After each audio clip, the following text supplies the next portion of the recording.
بسم اللہ الرحمن الرحیم۔ وضو کے مسائل چل رہے تھے میرے دوستو کہ اگر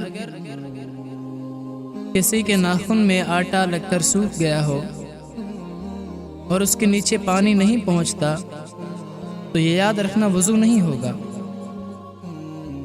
ہاں، پھر جب اسے یاد آ جائے کہ بھائی آٹا تو میرے ناخن کے نیچے سوکھ چکا ہے تو پانی اندر ڈال کر وہ آٹا ختم کر دے، نکال دے، اور اگر پانی پہنچانے سے پہلے